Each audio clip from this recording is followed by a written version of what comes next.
What's up, y'all? Malcolm Reed here from How to Barbecue Right. When you're in the Chattanooga area and you're looking for barbecue supplies, you got to check out my buddy Steve's Owl's Nest Barbecue Supply. And Steve and his staff have all your outdoor grilling, smoking, live fire cooking supplies. You can find my Killer Hog stuff there, plus a ton of other cool stuff. So y'all stop in and see Steve. Tell him Malcolm sent you. 10,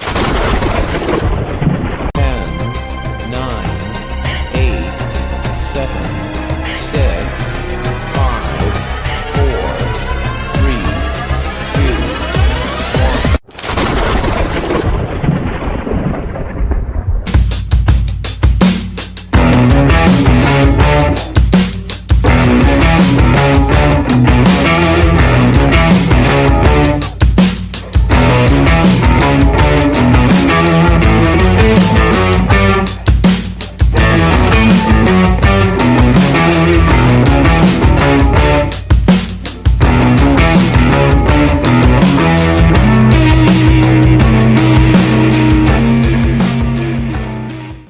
Hey, welcome everybody to the Owl's Nest Barbecue Catch-Up Show. I'm Steve Ray. That guy over there is Pete Branton. We've got one for the ages tonight, buddy. Yeah. We got one for the ages. Our friend Rub Bagby is going to be with us in just a few minutes. Rub is a legend in Florida and all over the United States in barbecue. One of the winningest people to have ever competed everywhere. And we'll be bringing him on. And tonight we're going to talk about the food truck industry.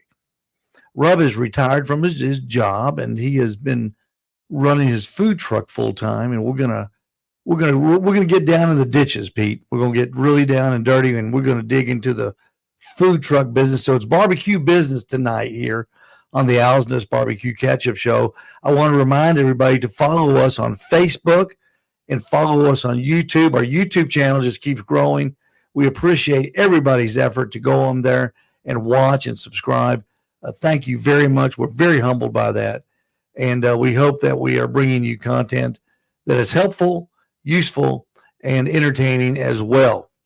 We're brought to you by, let me get to that little section right there. We're brought to you by Pit Barrel Cookers, just the best barrel cooker in the United States. Pete, Jerry, or Bill Lowry came in Saturday and bought a pit barrel. We did a rack of ribs on it for him, and have you ever seen anybody so excited? No, he was excited, and the ribs turned out perfect, and I knew they would. He was just amazed at how those things cook and how you really don't have to touch them. Yeah, he really liked the way it worked. He came in looking he wanted to know if we had a ceramic type grill, and we didn't. And I told him, I said, maybe you can go to a pit barrel. And he said, I don't know what that is. And we showed him, and man, he brought it in. So that was a good thing. Rob's going to come back. I'm hoping he will rebuffer. But anyway, he's in the green room. We're also brought to you by Green Mountain Grills. That's a Green Mountain Grill Peak. That's the big one. That is the 2.0, all blacked out. And we've got those, of course, at the store as well.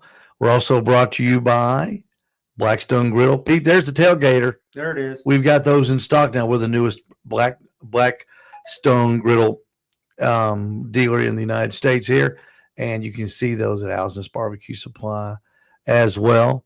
And then here's our favorite right there, the Napoleon Kettle. Charcoal flavor, easy to use, inexpensive, well built, real well built. The way the top flops to the side where you don't have to hold your hand. The grates are just, they are heavy duty. We love it. And you'll love it too. Stop by, and we got one out front you can look at. If you want to fire up some charcoal and bring a steak, by golly, we'll do it for you. We love to cook on the pit barrel cooker. On the Napoleon Kettle. Real quick before we go to Bub, we've got some news here from the Major League Eating world. Pete, coming up on the next big contest for Major League Eating is going to be August the 30th and it's going to be at the Colorado State Fairgrounds. It's the Pueblo Classic, where they will be eating sloppers. Now, what's a slopper? Oh, we saw that. Yeah, we're going to make one. We're Yeah. going to make one before the 30th. Yeah. Okay, we got plenty It of time. can really be anything you want it to be. It's an open face hamburger covered with green chili. That's what a slopper is. And you're defending, and they'll be eating for 8 minutes. And whoever eats the most sloppers wins $2,000. Your defending champion from Australia is Jeff Esper. He won last year, edging out James Webb, who just won the rib contest, 2 weeks ago, by half a slopper. So there's your update from Major League Eating. And it's kind of a little thing that I like that nobody else cares for, but that's okay. It's my show. Let's go ahead and bring it. He's back there. Hey, Rub. How you doing, Steve? Hey, I'm Pete. good. Welcome to the show, man. We appreciate you. Appreciate you stopping by. Let me do a little introduction, if you don't mind, for everybody listening. Rub Bagby is a competitive barbecue success.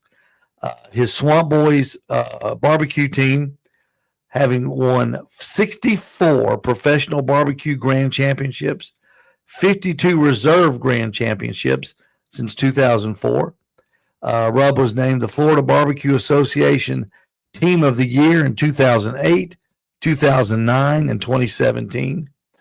And in 2009, he achieved the world champion title in pork at the Jack Daniels Invitational, tying for first place in 2017. He has also held the #1 ranking nationally in 2009 and 2013, according to the National Barbecue Rankings. He is one of my mentors, having attended your school, Rub, which was still one of the highlights of my career, getting to meet you and all those nice people that they had down there. I bring to you, everybody, Rub Bagby. Welcome. Thank you. That was very nice. University of Florida grad. You know, Rub, kickoff's coming up just around the corner. Tailgating season. I'll bet you're a tailgater. You know, you would think so. I went to school at the University of Florida, but I've never gone back and tailgated. But I think it would be a lot of fun. Did you tailgate while you were there? Yeah, not actually tailgate. I was in a fraternity, and we were about a 5-minute walk from the campus. So we always had stuff going on at the house on game days. So I guess you could call that a tailgate. That's We tailgating. prepped I'm sure y'all were ourselves. inside, outside, Yeah, sofa-gating, tailgating, yeah. whatever all those over. guys did at those frat houses. All the debauchery. There was none at ours. We just studied. You still no drinking. you still a Florida football fan? Yes, sir. Forever. Did you see who you open up against this year? Yeah, and I can't remember who it was. I know it was like about a step above a high school.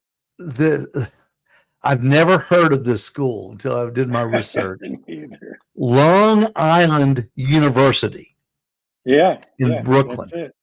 Long LIU. Island University in Brooklyn. And the most famous alumnus of Long Island University, would you ever guess? Who is that? Larry Doby. Now, you know who he is.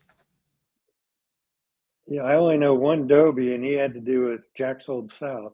It's Larry Dolby. I'm sorry, not Doby. Dolby. Dolby. Yes. Dolby, the sound guy. No, that's a good guess, though. Larry Dolby was the first African-American baseball player to play in the American League. 3 weeks after Jackie Robinson went to the Dodgers, the Cleveland Indians signed Larry Dolby to a contract. Okay. So That's that's pretty cool. he's one of the pioneers in the integration of baseball. He went to the Long Island University. Never How heard of about it. that? I had never heard of it either. They're the Sharks, the Fighting Sharks. Hey, you know, Okay. those young teams, those teams like that, though, they get a big payday out of it to help them. That's the only way they make any kind of money for those little small schools. So I'm glad to see them be able to do that. I know a lot of people don't like it, that they're playing this and playing that. We all do, but it's good to benefit those younger schools that can't get the money any other way. I agree. I Oh. know in the past they've made it's been about a $350,000 payday for them. Yeah. So Hey, good for them. Helps them grow for sure. All right, here's another good one then before we get started. The most famous Florida alum, other than yourself, of course. Okay. Well, of course. There's several. There's a few. But there's one that's the most famous. Well, of course, we got lots of athletes: Tim Tebow, Emmett Smith, Steve Spurrier, Jim Morrison, the Doors. That's true. That's true. That? Stephen Stills. Yeah. Crosby, Stills, Nash and Young. Who are you thinking? The most famous University of Florida alum, though. Does the name of Frank Ebsen ring a bell? Frank Ebsen. Is he Buddy Ebsen's brother? No, he is Buddy Ebsen. Oh, is it? That's his nickname, Frank Buddy Ebsen.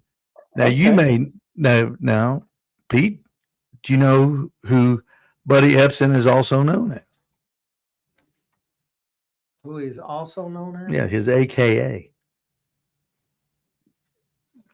Other than watching him on TV, no. Jed Clampett. Well, yeah. Yeah, Granny and Jed. Yeah, and Barnaby Jones. Yeah. So there's a little University of Florida history for you. What in Tar Nation? Rub Bagby coming to you direct from Winter Haven, Florida, in Imperial Polk County, Florida. Rub, we're going to take a real quick break, play a commercial, and when we come back, we're going to dig into the food truck business. Okay, so you hang with us. We'll be right back. You're watching and listening to the Owl's Nest Barbecue Catch-Up Show with Steve Ray, Pete Branton, and our special guest, Rub Bagby. We'll be right back. This is Ned. He is the proud owner of a pit barrel cooker. Ned, tell us what you like about it the most. It's an excitement every time you use it. Excitement? Excitement. It's every time. I put a roast in there. My wife loved it. 3.5 pounds. Let's see, I've had steaks in it, cooked chicken in it, hang the birds in there, hung steaks, hot dogs. Put some seasoning on them and just hung them up with your little hangers here. Yeah. And just hung them up in there for about, a half hour, 45 minutes. Came out nice and juicy and tender. Hey, this is Steve Ray at Owl's Nest Barbecue Supply here in Ooltewah, Tennessee. The Green Mountain Grill Smoker Grill, the best pellet cooker on the market. Come on over, let me show you. A big hopper. It'll hold 18 to 20 pounds of pellets. Thick gauged metal. It won't rust. It will last you for years and years and years. The shelf, right up in the front. Handy. The Green Mountain Grill pellet smokers. The best grill for your money right here at Owl's Nest Barbecue Supply in Ooltewah. Of course, the pit barrel cookers and the Green Mountain Grill available at Owl's Nest Barbecue Supply in Ooltewah. Let's go through a couple real quick howdies. Rub, Jeff Maxwell. Good evening to you, Jeff. Love sloppers, love Hatch Green Chili. Everybody does. You as a juggernaut. Don't know what that means. First pro black baseball player. Yes. He's on a roll in Alabama. Don't know what that means. Emmett Smith. Almost. I think he was saying American League. Oh, okay. And Brent Hill, you're saying good evening. Brent and Jeff, good evening to you guys too. You are both going to enjoy our guest here, Rub Bagby. Rub, before you got into the food truck business, did you get into it before you became a competitive barbecue cook or after? Way after. Didn't do Way after. anything food competition or food selling before competition barbecue. Well, what made you get into competition barbecue? And what year would that have been? That was in 2003. And, I'm a retired teacher, and I was Mhm. teaching where I taught my entire career. And they were going to do a fundraiser, a barbecue fundraiser. And another fellow was in charge of it. And the plan was to cook these half chickens and serve them with, I don't know, a side or two and make some money for the school. And I said, do you need some help? I wasn't much of a barbecuer at all at that time, but I was willing to learn and help. And he said, sure, come on, be at the school at 4:30 in the morning. So I got there at 4:30. We had one of those pits that you can borrow from your local bank for charity use. Yeah. And I don't know if you guys have them, but they have them around here. We used to So have we one. had- Our local bank used to have one. Yeah. Yeah. So we went and borrowed that and threw a bunch of Kingsford and a bunch of lighter fluid and got things going. It was smelling good, as you could imagine. And these chickens were still frozen in the morning, unbeknownst to me. And I don't know what we put on them, probably Lowry seasoned salt, and threw them in there. And they got black on the outside and still raw on the inside. And we're serving them, and they're going out. And 5-10 minutes later, people are bringing them back saying that they're burned, which they were willing to look past, but that they were also raw. And it was embarrassing. It was a That's a bad day right there. It was a real bad day. And he So- the guy, rest his soul, he's passed on, but he kind of bailed on it at that point and said, you do it next year. And so I got on the interwebs and started looking around and realized there was a Florida Barbecue Association, which I had no idea about. And they had what they call the Fun Cook was coming up. And I got on, I don't know if you're familiar with Ray Basso's The Barbecue Forum. Yeah, I never went on it, but I am familiar with it by listening to other people talk about it. Yeah, it was like the hub of the barbecue universe back in the Yeah. early 2000s. And saw some chatter on there about this Florida Barbecue Association Fun Cook coming up. I met online the then president, Joby Stanlin, and kind of begged my way with him to, if I could come be on his team, or not really be on his team, but sit and watch and see what this barbecue stuff was all about so I could do better by our fundraiser the next time. And he let me, and I ended up cooking with his team for a few times for the remainder. That was in September.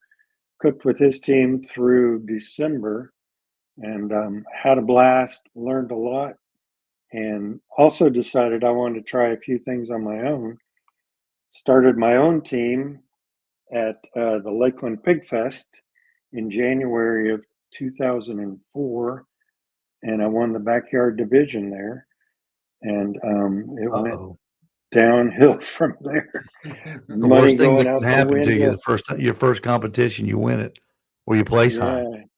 Yeah. Because It next was thing the comes is the backyard big event. the big trailer, right? Yep. Run out Well, by a trailer. that was quite a ways down the road, because I had to pay for everything with cash, and Mhm.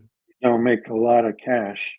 So I was barbecuing in a Weber Smoky Mountain and selling barbecue sandwiches to the teachers. And my planning period would come up at school, and I'd run out to the pit or the Weber Smoky Mountain and pull the butts, make sandwiches, deliver them to the teachers during lunchtime, and put that money in my pocket and save until I could afford the next contest and get my ass kicked, and then go back and sell some more sandwiches, and just kept repeating until I finally started getting a couple of bucks ahead, and it went from there. It was probably a solid 3 or 4 years of a hard grind and doing extra things to earn scrap money on the side.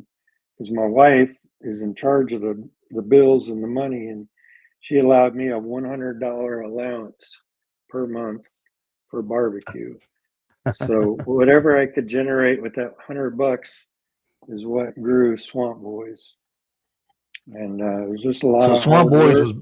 Swamp Boys basically born in the teacher's lounge. Yeah, pretty much. Yeah, Whoever I think it's a smoking great gun. idea. Wow. Yeah. Let's fast forward a little bit. When did you decide to take the dive into retailing barbecue as a business on a larger scale to other people than just your friends and teachers? Are you talking about the food or sauce? Let's stay with the food truck right now. We can talk about the sauce in a little bit, but let's Yep. let's stay with the food truck. I actually didn't get into that beyond friends and family until it's been about 2 years, 3 years ago. Really? When I yeah, it's fairly recent. Oh, okay. I thought you were doing that while you were competing too. No, I mean I was to close by people, um, and to be honest, I was trying to stay under the radar. I didn't advertise or do anything like that because I wasn't legal for one Mhm. thing. I didn't have the licensing. I did have insurance for my team, which covered events like that, but I didn't have any of the regulatory licensing or stuff like that, inspections. So Well, that I was makes just this kind even of better. That makes this even better because you're newer to the game than I actually thought you were. So you're kind of, uh, well, you're already, I guess, after 2 years, you know what you're doing. But when you first decided to do this, you said you've been retired from school for 6 years. And so what did you do between school and the 4 years before you started vending? well, you sound like my wife. What you been doing at home all this time? Um, well, right about when I retired, like a year after, or right about when I retired, a year or two after, I guess, COVID came along and shut everything down for a good year and a half. Mhm. I did take about a year or two just to decompress and catch up on the honeydew jobs around the house that I had been putting off during the 20 years of barbecuing. And so then after COVID settled down, it was time to go ahead and start the food truck. And I had my competition trailer, which at that point was probably 15 years old.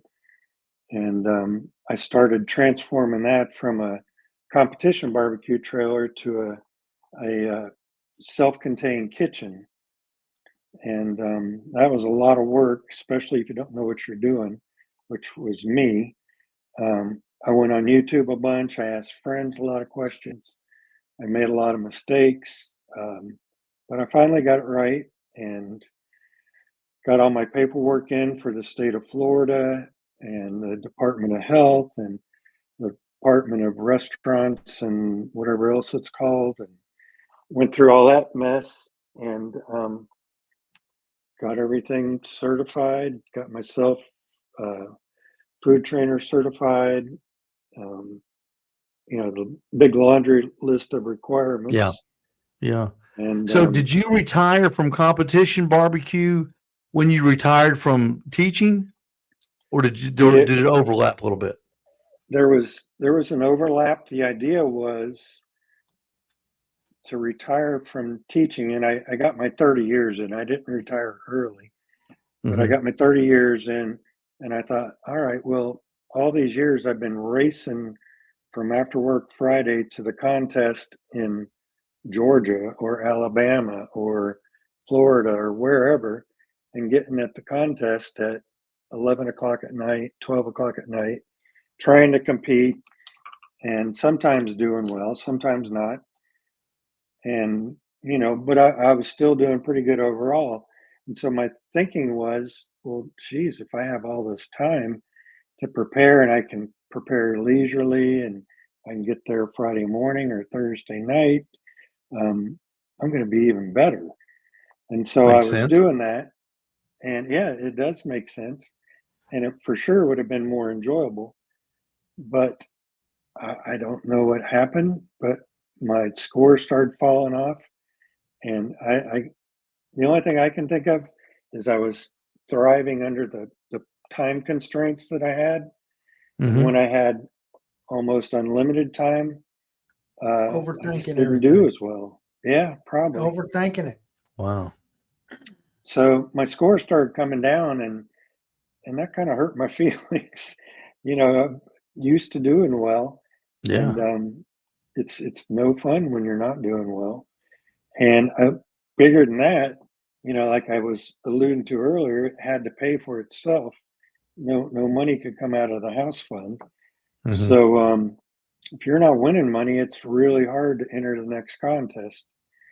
So it got to be a combination of my winning started falling off, and then I started thinking, I've been doing this for 21 years, 22 years, and I'm getting tired. It was mostly a tired thing, because Yeah. when I was doing it, I would prep till midnight all during the school week, leave and get next to no sleep on Friday night, celebrate with the guys on Saturday night, drive Hmm. home most of the day Sunday, and then be back at work on Monday. And that'll wear you out, especially, Yeah. But that's the life of a barbecue guy, though. Really. yeah, I mean, that and everybody that does it has to go through that. So they do. so far now we've gotten in 21 years, your wife hasn't changed about the money. Nope. She's holding your feet to the fire, although you have worked and supplied your family with money, and she's still not cutting you any slack. So when you decided to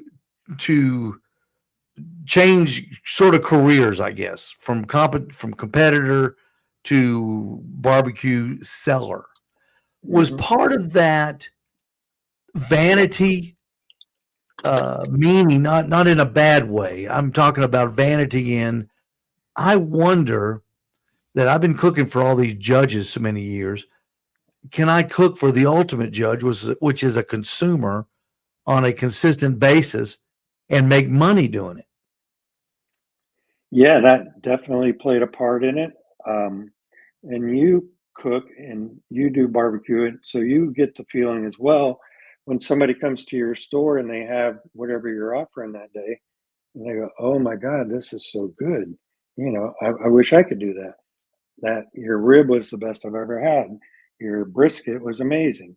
Those strokes, those compliments, they don't pay the bills, but they pay your emotional bills.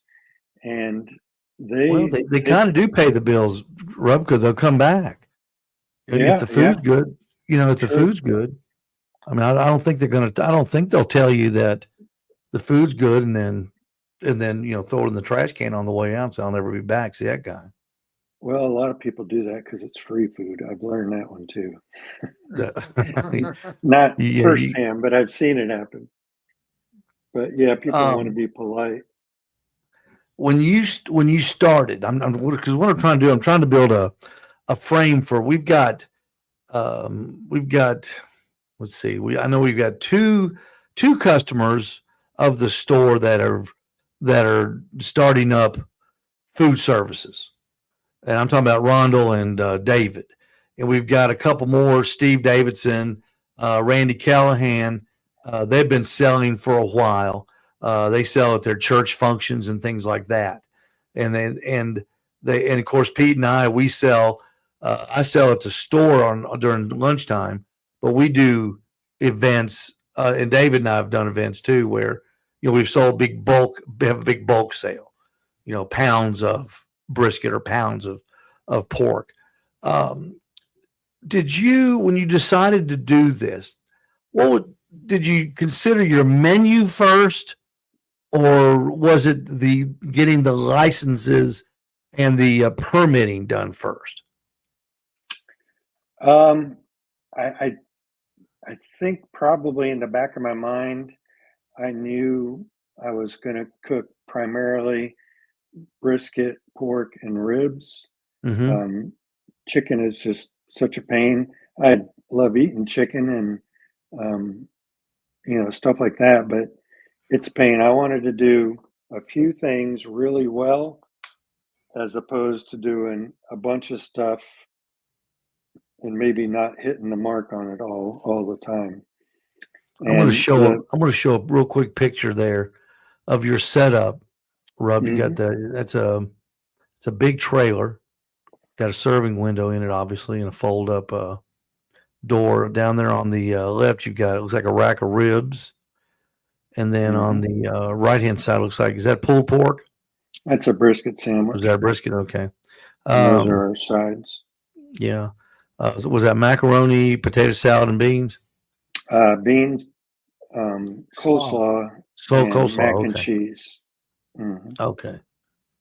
And that trailer used to be the trailer was my competition trailer, and where you saw that serving window used to be a door, and I had some work done. I couldn't do that part, but totally transformed it from my little bachelor pad every weekend that I slept, showered, and did other stuff in, shower and shave in, to an actual food concession kitchen. So it was a big transformation. Now, Pete, I'm going to tell you, when Rub was refurbishing his trailer, he replaced the floor, and he is such a big deal down in Florida that he cut up the floor and sold the floor pieces to his friends as good luck charms and sold out. That's kind of like when we replaced the turf up here at Dealing Stadium, they cut the turf up and sold swatches of it, and a bunch of people like me bought it. That was actually an idea of my fabricator, also a good barbecue guy and good friend, Jason Whitcomb from Unknown Barbecue. He's a top-notch fabricator, and he said, what you ought to do is cut up this floor into bottle openers and sell it to people. I'm like, who's going to want that? And because it was tread plate and it had 15 years of crud on it. And he said, you'd be surprised, you're Rub. And I said, so that's anyway, right. I put something out on the internet, and while they were demoing the floor, somebody said, save me a piece of that floor. I want some of that for the Mojo. I'm like, you're kidding, right? They said, no. And so I can get one during the next break. So Jason came up with the idea of making a bottle opener out of the floor, and in it he cut the word Mojo, and I sold those Mojo bottle openers and made enough to pay for the new floor and all the conversions I had to do, which was cool. It was amazing because I didn't have the cash to do it. It was going to take a while, but all right. When we come back, we're going to talk. We're going to delve into the menu just a little bit, okay, Rub? Just in just a few seconds. You're listening to the Owl's Nest Barbecue Catch-Up Show. I'm Steve Ray. That's Pete Branton, and our special guest tonight is Rub Bagby from Winter Haven, Florida. One of the greatest people to ever light the grill in the country. We'll be right back. Hey, this is Steve Ray at Owl's Nest Barbecue Supply Noodle, and I am really excited about this. Eggs, sausage, bacon, Loco Mocos, for gosh sakes, on the Blackstone griddle. It's the fun part of your back porch. This is the fun station. This is where you all gather around and make great food. And we've got them now here at Owl's Nest Barbecue Supply in Ooltewah, and all the accessories too. The Blackstone griddle, get yours right here at Owl's Nest. All you backyard cookers, what does your life lack? Choices for your pellet cooker flavor, right? We've got them right here at Al's Barbecue Supply. The best selection of pellets in the Chattanooga area. Just in Barbecuer's Delight, apple pellet, contest mix from Barbecuer's Delight, pecan, cherry, oak.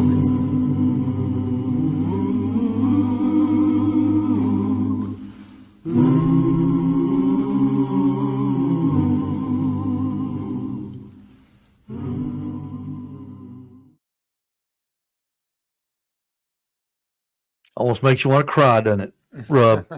I was felt like standing up and saluting. I like to tug at people's heartstrings. I can see that. The You're good at barbecue it. heartstring. All right, so you've got your trailer all reconfigured. Everything's shiny and brand new. I guess you've got 3 sinks. Do y'all have the 3 sink or the 4 sink law down there? Three. Okay, we've got the 4 sink hob here.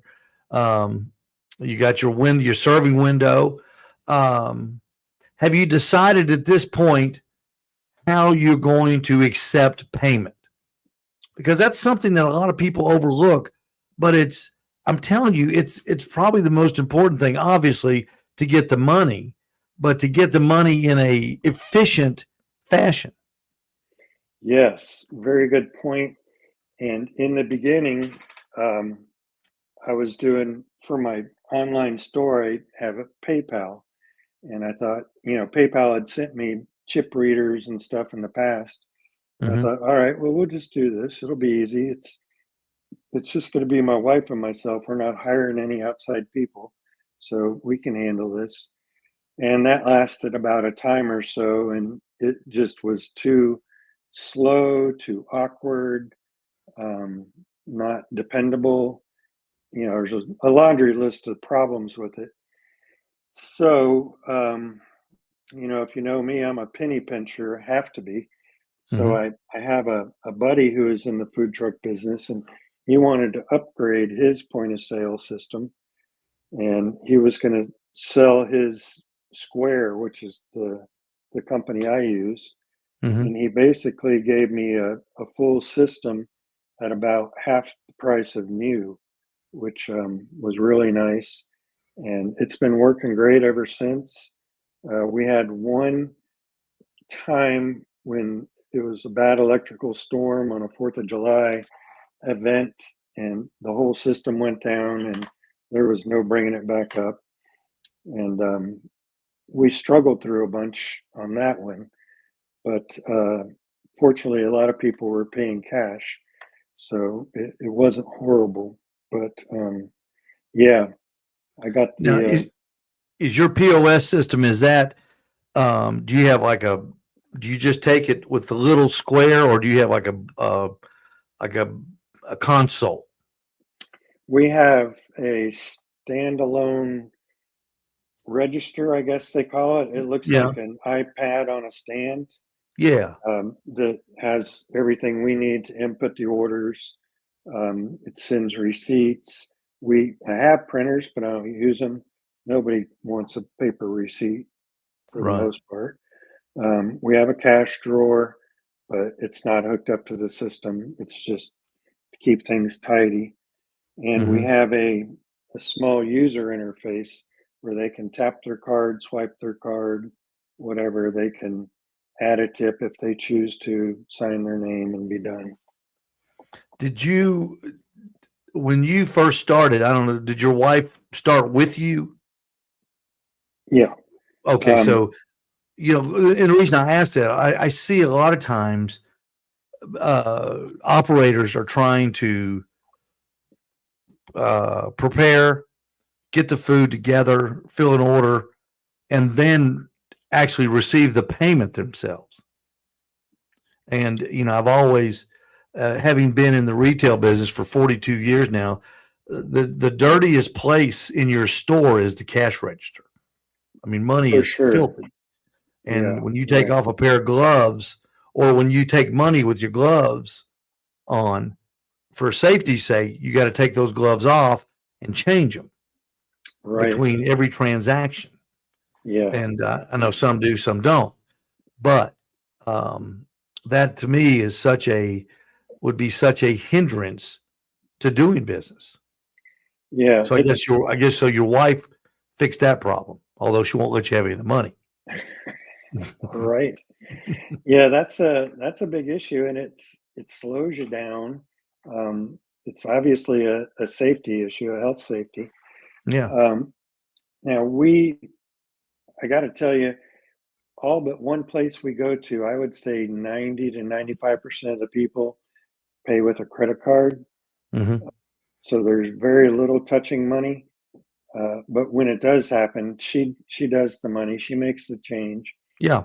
I'm putting together the meal, so we don't have to cross up that way.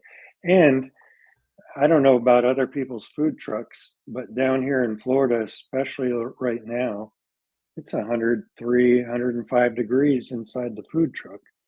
And if you're having to take your gloves off, that's easy.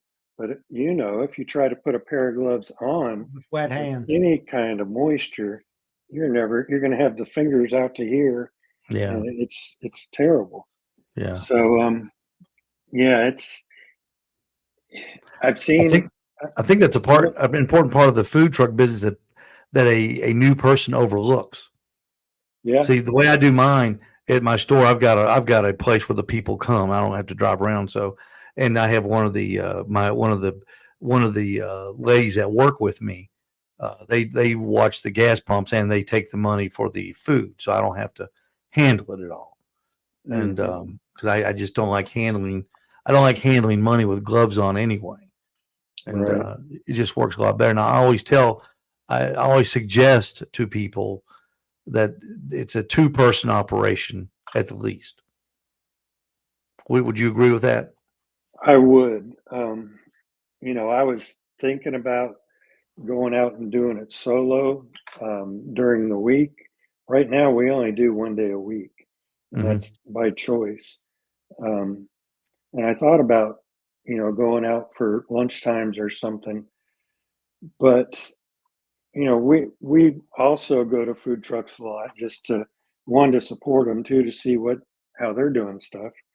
Hmm. And there's a guy fairly local who sells hot dogs, and when we go to get a hot dog from him at the beer place we go to, it's usually 15-20 minutes before we get our hot dogs, which, if you're at a restaurant, that's okay. But for a food truck, we do it, but it's not ideal in my opinion. But that's because he's by himself and he is grilling the dogs. He's taking the money. He's even delivering them inside at the brewery, which I definitely wouldn't do by Yeah. myself. But it makes life so much easier if you have a second person. Yeah, it does. At least somebody to grill the hot dogs, at least. So what about location with yours? How did you determine where you wanted to go, and are you at the same place you've been for a while, or what? Yeah, that's a good question, and something that I put a lot of thought into beforehand. What I did was first of all, I made a list of all of my local friends who own a business, and Hmm. I put them down with their business. Then I made a list of breweries. Breweries are huge as far as food trucks because around here they don't serve food. They just have the beer, and they're always open to having food trucks. Um, and it our local brewery here in Winter Haven, it took me probably a year to get in on their schedule because they're a very popular place. It's kind of hard to get into. And I don't know, maybe they were waiting until somebody dropped out for me to come in. But I've been going there for a couple of years now. We've also gotten into another brewery that's the next town over. Those are probably my two best places. Um, Another place I go to is you see me talk about it online a bunch, Max Meats, my local meat market, where I Yeah. buy all the food for my barbecue. And they have not a big store, but a big following, and they're always really busy. And I've been friends with them for over 20 years. and I spoke with them, and they said they would love to have me to come by. So we go there once a week, once a month, and that's pretty much it. But if you bars, breweries are good. We actually set up in front of a local cannabis dispensary, and I thought, you know what, this might just be a gold mine right here, because the people who consume cannabis tend to get the munchies, and I thought, let's put food right in front of their face. But it wasn't the best location. Didn't turn out to be the best. I was disappointed. They were spending all their money on cannabis and didn't have any money to spend on food. Well, they won't let them do. They don't let them do the cannabis inside, do they? They probably have to take it home and do it. And then and then they go through their pantry and rip it apart, trying to find the cashews. Call Uber Eats. Call them again and again and again. Hey, so that's a good question. Before you go to the next one, Steve, what you just brought up, Uber Eats. You do that? Do you use anything like that, or just strictly here's where I am? Well, it is a good one. I'm doing, huh? That is a good question. Yeah, that is, and we don't get involved with those. Now, I don't know how all of them work. If they have one where the Uber driver will come up and order for you and pay for it and take it, that's fine. But I don't want to have to deal with emails coming in, notifications coming in, because we're always busy right there with what's in front of our face. So I don't. Did you ever try it? No, never did. And from what I tried DoorDash, and it didn't work. Cost you money? It failed. It failed miserably. I had 2 orders, and I messed them both up. I forgot to put chips in the bag, and I forgot the no pickles on the hot dog. I don't put pickles on the hot dog. I put them in the tray, but the person did not want pickles touching his food, and they both went online and trashed me like I was a knife murderer. And I thought, you know what, I do this for fun. I'm not trying to make a living selling hot dogs, and I do it just to have something to do while the guys are working. And so I turned that little machine off after the second Steve Ray sucks. And that's all I could take. But that's okay. That's okay. Yeah. Let's talk about the prep. Pete comes to the station. He helps me prep sometimes. He sees me every day getting ready, cooking things.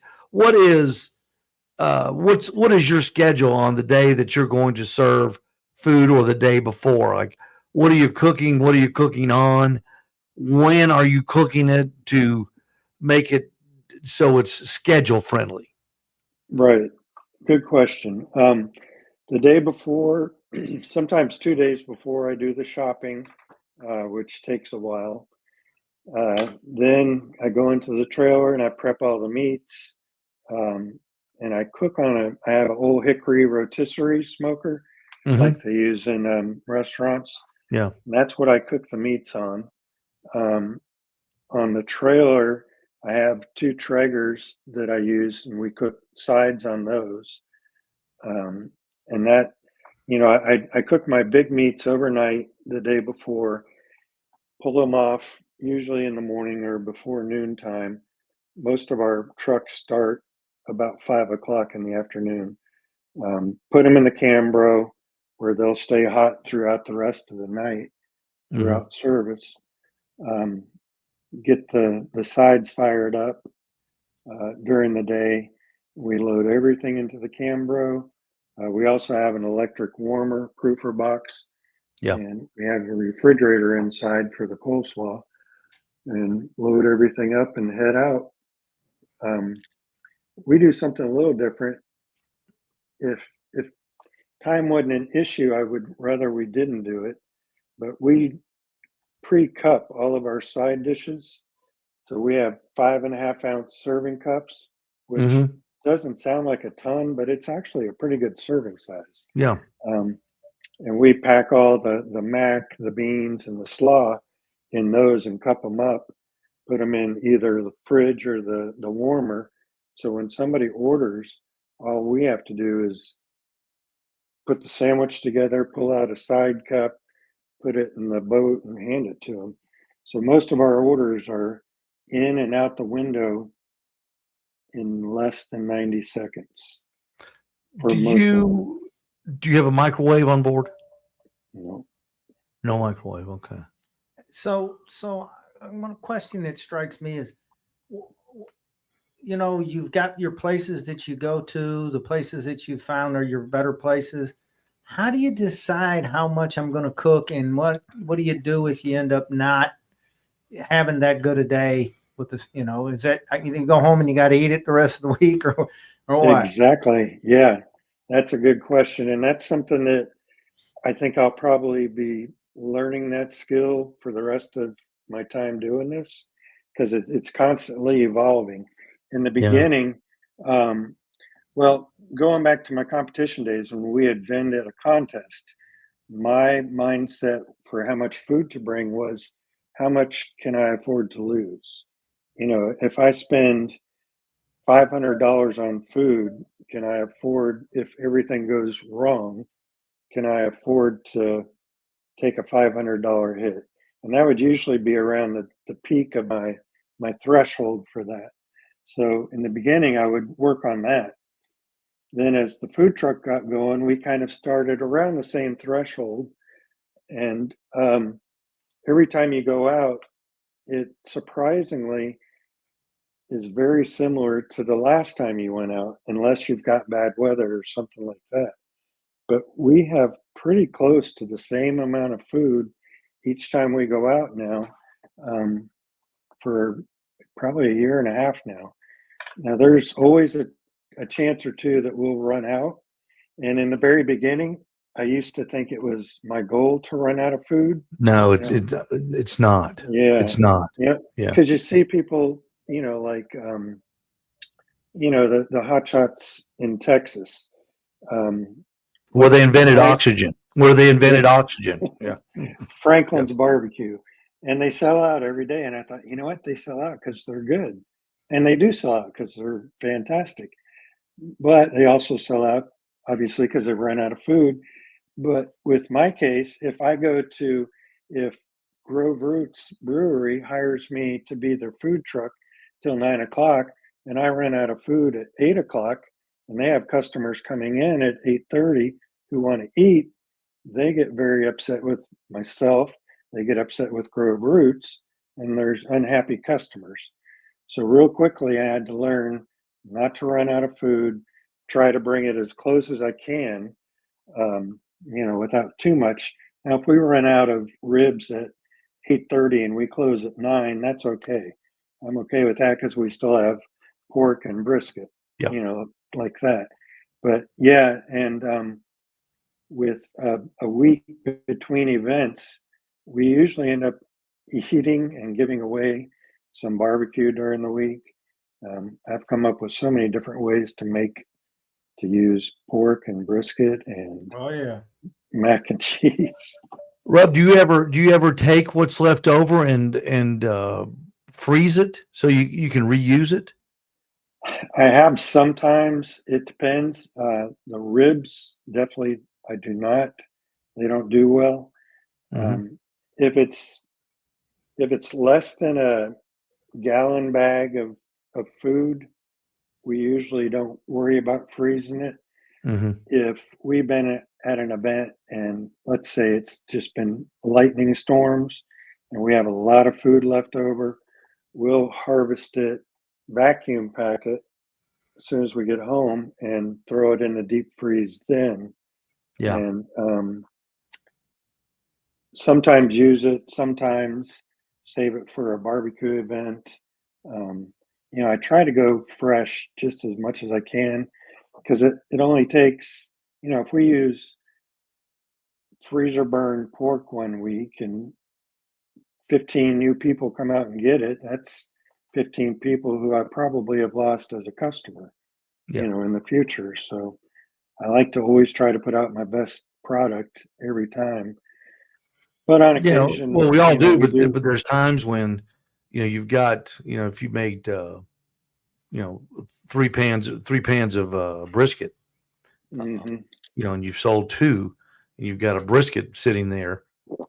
You're certainly not going to throw it away, or you're certainly not going to No. you're gonna find a way to um, wrap it and then warm it up again. And do you have Yeah. how do you warm things on the tray, or do you have a little oven there, or do you just use the Traegers? Use the Traegers. Because your pellet grills work great as ovens. They're I have found. amazing. Yeah, They are. yeah. We when Pete's on, if we do something big, if we run out of space in the oven, we'll crank up the Green Mountain. I've got a big Green Mountain out front, and we'll put them in there, and that sometimes that warms them up quicker than the oven does. Yeah. And they So hold a tighter temperature range too yeah, than the they oven sure does. do. They sure do.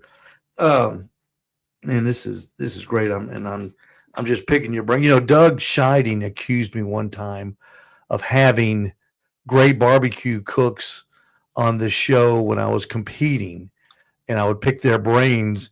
He said I could always tell when you were going to a contest by who you had on your show that week, and he was That makes right. sense. You're not heading to a contest now. No, but I'm selling barbecue though. Yeah, that makes sense. And you know what, Pete? What fascinates me just tonight talking is how undifferent we both are. You're doing the same things as I'm doing. I was thinking the same thing. Yeah, I gotta do that. When you talked about the proofer, the warmer, I got smart last year and I got one of those. I was trying to keep stuff warm. I was using ovens, I was using the grills, using Cambros, and Cambros are good for contests, but they are or taking food to an event, but they're not good if you're going to be there 3 or 4 hours and that door's opening and closing. That's just Right. you might as well keep it on the Counter. keep it on the sink and because in cold barbecue just does not taste as good as warm barbecue. And you do a lot of the same thing. It's funny when he said that about a gallon bag. You've got a certain amount when you've got that you're not, when you've cooked or maybe overcooked, didn't have the day. And I can tell you his employees, they eat very well barbecue. They take it home. Yeah. They take brisket, they take barbecue, they take hot dogs. So if they don't get anything working for Steve, they get fed well. That's a good Hey, perk.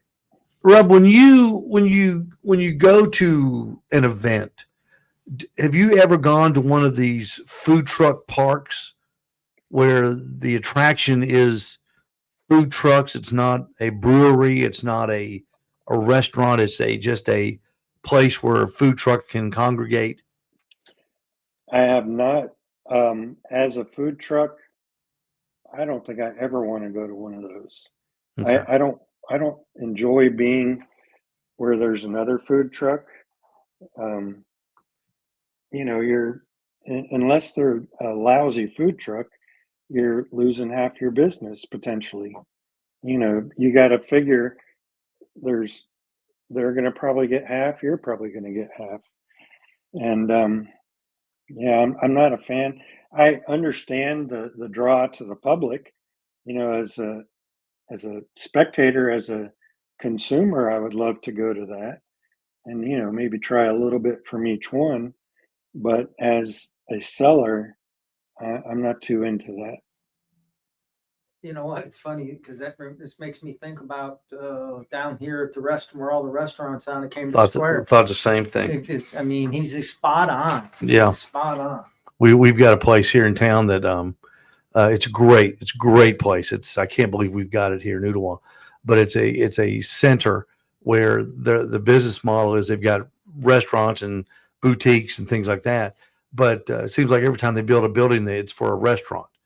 And if I was setting up a restaurant, if I was opening up Steve's Sports Bar and barbecue, and then all of a sudden here comes Rub's Italian Restaurant next week, I don't understand that model. See what I'm saying? They're inviting people to compete against the people that have already been there. But right. And I'm not a restaurateur, so I'm not used to that. So Yeah. But I do sell gas. I'm used to that, and I don't like when new gas stations open either. Sure. Yeah. Yeah, it's the same concept, and it's happening here in our town. Our town's going through a nice rebirth, but it's also um, they're bringing in. There's just so many places to eat, and every time that cuts everybody's business down a little bit. Now, I will say the one time I don't mind being around other food sellers is at like Lakeland Pig Fest, Plant City Pig Jam, Smoke Off the Water, the barbecue contests. At Lakeland, there will be 30 other barbecue vendors there, but we've been going for 21, 22 years, and we have a pretty good product, and we always sell out at those places. If I'm going Yeah. head to head against other barbecue people, I'm okay with that. But if it's tacos or pizza or something like that, I'd rather not. So you have stuck with ribs, brisket, and pulled pork as your 3 proteins. Yes. And have you ever tried anything else? No. I've been if brisket keeps going up, I'm going to bring in some chicken. Brisket's getting crazy high, and they say Yeah, I that know. it's probably going to keep going up. But How much is brisket a pound there? it's, I think, to the retail buyer, I want to say it's $5.99 or $6.99 a pound. Yeah. So, and it, I just bought 3 I or 4 bought months some. ago, it was $3 a pound. Yeah. I paid $5.38 a pound for it delivered today from one of the purveyors here in town, Yeah, just because I didn't want to get out and get it. well, that's not But bad. even Good Walmart's delivery. $4.95 now for a brisket. Yeah, So and those it are was just probably 40 cents more a pound. You have it delivered to your door, and that's to me that's nothing because I don't have to fight the crowd at Walmart, which is Amen. that's worth something in itself. When you if somebody everybody wants to get a lot, whoever gets into the food truck business, they seem they want to quit their job. This is what I want to do for a living. This is what I want to do for life. I know it's hard. They know it's hard.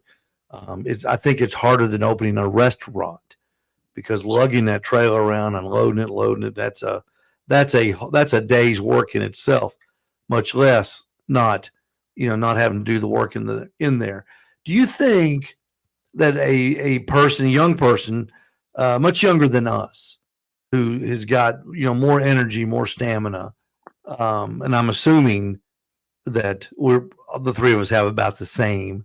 You may be in a lot better shape, Rub and Pete. I know Pete is, but would you recommend to somebody to try this as their sole source of income or as a supplement to their current income? We used to have these talks at school when we would do an IEP meeting, which is talking about the kids' future and what they want to do. And it's amazing how many kids think they're going to make a living playing video games. Yeah. You have to smack them into reality. Yeah. But so we would always say, you know what? That's a wonderful hobby you have. Why don't you, while you're playing video games until you start making good money at it, have a regular job to pay the bills? And then once you get so good at your video game playing that it can pay bills, then you can quit your day job. And that's what I think is a good way to go about a food truck.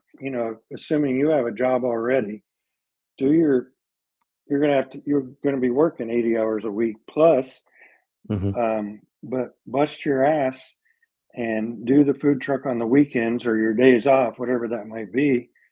Do it on top of your regular job and get a good feel for it. Start building a customer base, which takes a long time.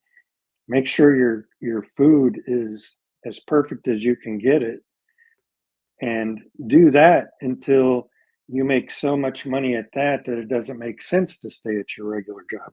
Not make so much money. You don't make so much money, but until you're making enough money to replace your regular job with it. To me, that's the safest way to do it. It's not fun. It's a lot of hard work, Well, but you're not stepping off the cliff with no parachute. it's harder. I guess it's better in a lot of ways, I would think, when you're younger, but then harder in other ways. And what I mean by that is for me, for example, I'm retired as well, and if I was doing that, or what you're doing, that's not, you don't have to have it to survive, right? You got a retirement, you got this, you got that, but when you got to have it and you're thinking about making it your full-time permanent, there's a lot of variables in there that a lot of people don't, understand, that you got to, am I still going to be able to keep up the style of living that I want? And all those things you just said are exactly what you have to do to get there. Yeah, I've got a couple of friends who do food trucking full time.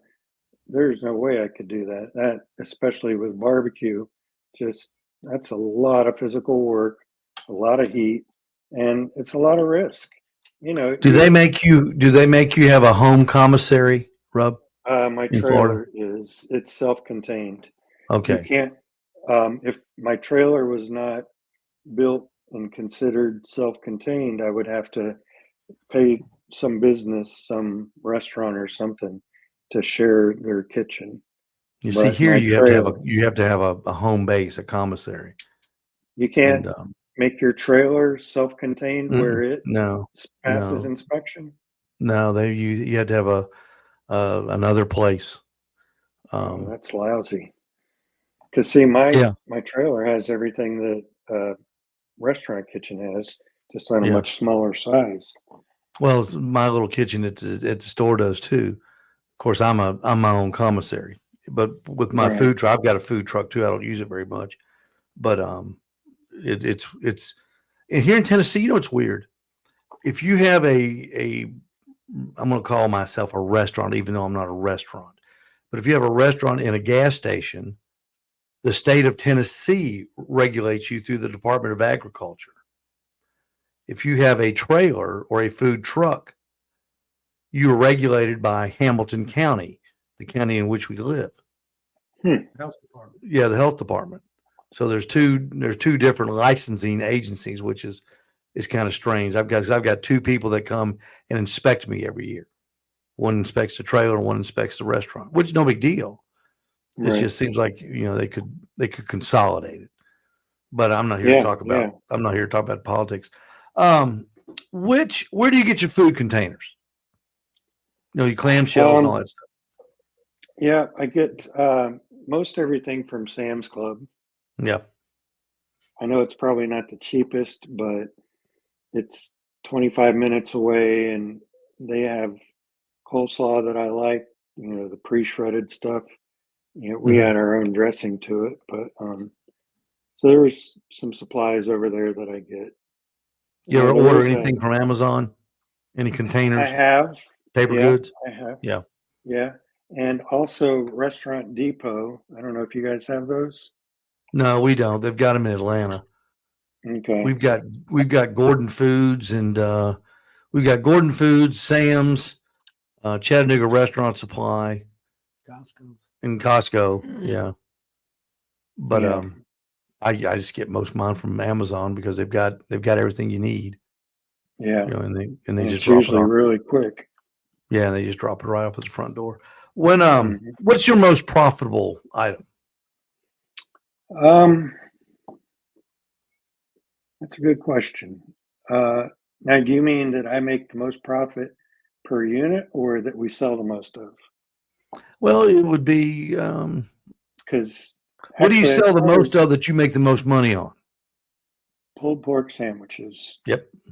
Probably. We probably sell 7 pulled pork sandwiches for every 2 brisket sandwiches for every order of ribs, maybe. Now, I don't do ribs because I feel like ribs, like I do about chicken. I just don't like messing with them. I do pulled pork and brisket. I do brisket on Fridays, and Pete will tell you like this past Friday, they were lined out the door to get the brisket. I was selling 10 brisket sandwiches to every pulled pork sandwich.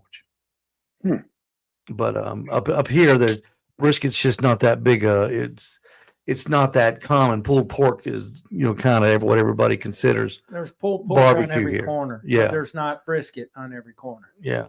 Right. Yeah. Now, do you do your brisket sliced or chopped Sliced. on a sandwich? Mm-hmm. Sure do. How much are you putting on a sandwich? Do you weigh it or do you use a weight? No, I don't. I try to, if I get a big fatty piece, I'll tear it in two and put it on there. I give a pretty good sandwich, but I charge $9.50 for it. Mm-hmm. And I haven't had any complaints. Now we get $28 a pound for it, which, well, it's funny here in town. I was, after I bought this last batch of briskets and I saw how much it had gone up. Cause I'm like you, Pete, last year we were paying $3.95 a pound. Yep. So, it's gone up over, $1.30, $1.40 a pound in the last year. I called around to some other barbecue restaurants asking how much their brisket was, and they were all in the $23 to $25 range Per pound. Yeah. That's and I'm not 28. much. Yeah. I'm I think I'm 34. We need to be 34, but I don't think we couldn't stand it though. Yeah. But I'm like you. Pork is my most profitable item as well. Yeah. What are you at a pound of pork? I think it's 20. Shoot, I don't even know. Yeah, we're in the low 14. We're 30s or 14 a high pound for 20s. pork. Are you? Oh, I know Yeah. we're way over that. Well, I'll find it in a minute here. But yeah, my wife takes the money, so I don't really know. And Rub, I know since I've known you so long that she completes you. How did I know? Our little You inside were- joke. But apparently she Yeah. doesn't let you have any of the money. So she's got you out there slaving away in Yeah. that food truck. She's also got us in real good financial shape too. So That's what I was going to say. Probably like some people, if you didn't do it that way, you probably wouldn't have survived as long. No, we wouldn't. Yeah. If I was in charge of the money, we wouldn't be anywhere near where we are now. Pete, our inside joke comes from the Barbecue Pitmasters, one of the shows that Rub was on with his wife. They, how they interview him, during the different scenes, and it was Rub's anniversary. And Rub is a funny guy, and Myron asks Rub, he goes, "I hear it's your anniversary." He goes, "Yes, and it's my wife's too." And then they interviewed him, and then they said, do you work well with your wife or something like that? And he goes, "She completes me." Then he goes, "That sounded stupid, didn't it?" That was right after or during the Austin Powers movies. Yeah. And I think, was it Mini Me or whatever? He completes me. Yeah. So I said that. I thought, oh, that sounds stupid. That's one of the best. That's the two episodes that he was on is for me are two of the top 5 of all time. We had a lot of fun doing that. Yeah, he did the one with Junior. They were up in Virginia, and you won that one. You got to go to the track, didn't you? Yeah. Was that fun? Junior got to meet us. Yeah. Yeah, it was fun. It was a lot of fun. He still talks about it. He was talking about it on USA Network the other day. He goes, "Hey, did I tell you the time I met Rub and his wife? Is great." Did he say that I complete him? Yeah, he said that's stupid. We got to sit in Hendrick's box down in the pits, watch the race. That was pretty cool. But that is loud down there, isn't it? Mm-hmm. It's loud. Hey, last question, then we'll let you go. And I tell you, I really appreciate your time. We've kept you way over, but Rub, you've been so interesting, and we all like to talk barbecue business. What is the item that you don't make a lot of money on, but you feel like you've got to have it to make make the whole thing complete. Probably, and we don't have it very often. I see the way I've priced things, we pretty much everything earns its weight on the menu. There Mhm. are no price or loss leaders, I guess they call them. Yeah. You know, where we price something low to get people to come in. Everything as a equation applied to it to figure out the cost. So everything is earning its weight. Now, I tell you what we get asked about a lot, and we've only served it once or twice, is my wife's banana pudding. Mhm. She's won a lot of awards with it, including I think it was first place at Dillard, Georgia. But a lot of people ask about the banana pudding because we've only done it a couple of times. It's a lot to make, and I could just imagine eating vanilla or banana pudding for a week afterwards. But Yeah.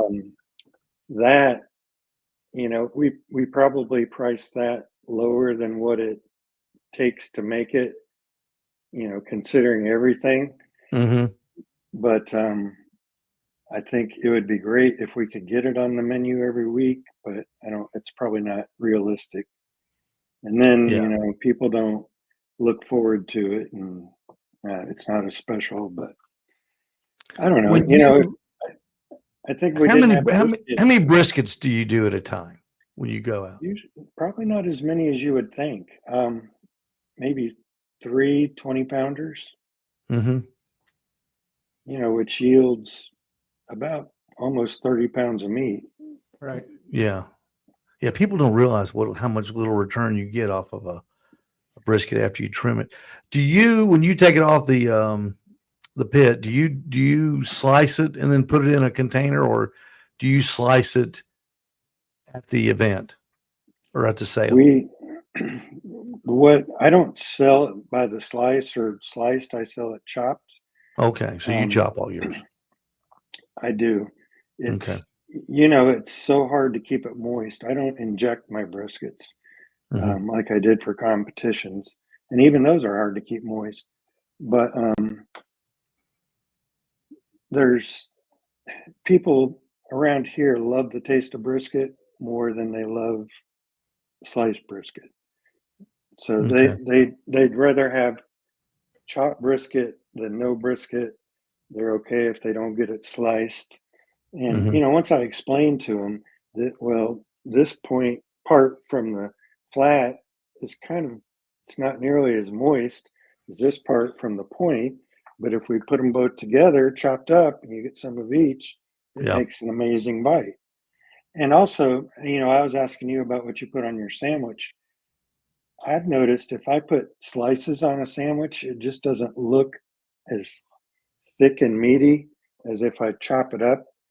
We do about 1/3 pound sandwiches, and Mhm. a third pound of sliced, you know, is not a whole lot compared to what a third pound of chopped looks like in my Yeah. eyes anyway. You know, the third I pound of guess it's just chopped, what people are used to. I just that's the way I yeah. started doing it, and Now, do you um, have people come in and say, "Oh, I want some of the point," and you don't have any, and then they walk mm, away? now some people ask for lean, and I'll dig it out of the I put all mine in a in a half pan. I put it in the warmer, and what I will Mhm. do is I slice it in the morning. I try to get them. Every however many briskets I do, I slice them in the morning so I don't have to stop and slice them when I'm working, because that's slicing a brisket's about a 15-20 minute proposition. You can really Yeah. get behind. So I'll slice it in the morning before I start. And some people are savvy in the way they order brisket. I want lean, I want fat. But I've only got a few of those customers. Most of them like the fattiest piece with little meat, and they eat it and they say, "This is wonderful," because that fat is so good. It is so good. It is. It And is. probably if they knew what they're eating, they would probably throw up. But it tastes so good. Mhm. And do you put slaw on your brisket? Slaw, Yeah, coleslaw, no. yeah. I mean, we will, but it doesn't See, that's come that big way. up. That's big here They want slaw in on their Ooltewah. We put barbecue sandwich and brisket. yeah, that's big here. Slaw on the brisket. Now we get a handful of people who put it on their pork sandwich, and that's the way I love it. To me, that's one of the best bites in barbecue is Yeah, well, most the every pork pork and sandwich that goes out has slaw on it, but most of the brisket sandwiches that go out have slaw on it too. Slaw and sauce to Hmm. boot, sauce to boot. So that's just funny. Different regionalities, different regions. yeah, You know, yeah. Rub, Ours thank is you. right, yours is wrong. Yeah, exactly. You're right. You're the best, Rub. You were so great, and I appreciate you taking the time. Yeah, thank you We so went much. way over, but man, we covered a lot of territory, and I hope the guy. I know I've learned a lot, and and better yet, I have given myself sort of a recommendation through you that I'm doing some of the things right, or doing the same things that a lot of us are doing, which means that's the way it should be done. Yeah, it's like competition barbecue. If you're doing something but you're not positive it's right, you're a little iffy. But once somebody confirms it with you, it gives you a lot more confidence and you execute a lot Yeah, better. absolutely. Rub, thank you so much. We'll talk again soon, okay? I And good appreciate luck to you. guys And having me on. you do complete me.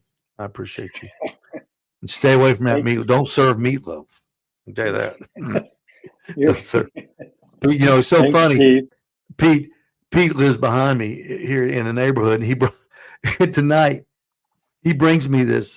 He made a meatloaf tonight. And he brought it to me, and I just laughed. He looked at me. I was crazy, and I didn't say anything. But I'll It tell him wasn't you, Pete. I'll tell Yeah, it him my wasn't you. meatloaf It story. was That's a lot of fun. good stuff. Rub Bagby, Yeah. thank you so much. We I appreciate you. appreciate you. Thank you. Have a good one. Wasn't he great? Yeah, Was he just not fantastic? awesome. Hey, let's go. We got time. We're going to take time. It's the internet. We don't care. We don't got anything. We don't have anything pressing. We're going to hit the food pictures real quick. There's not a whole lot of them, Pete. Jason Penley. Here he is. Look at that steak he made, and that baked potato. Now, you know what? That's Jill's plate. You know how I can tell? Steaks over. There's Jason's plate. Oh. There's Jason's plate. Looks like his dad ate with him and he cut his food up for him. It just cracks me up every time I see it. But Jason, that food looks fantastic. He might have cut that up for Jill. No, he didn't. No, he didn't. I know he He's a didn't. pretty good fella. Yeah, he's a good fellow, but he ain't that good. And there's Jason. Look at those steaks on those grill grates. Aren't those beautiful? Those lines. Yeah. Folks, at home you can do that. We sell those grill grates at the store. You can do that. Here we're going to unveil Rondell Thacker's new. I believe, Pete. I want to say that's an Outlaw. I may be wrong, but that's a brand new pit, and I believe it's an Outlaw brand. I think. I forget. I'm sure Rondell will correct me, and I hope he does.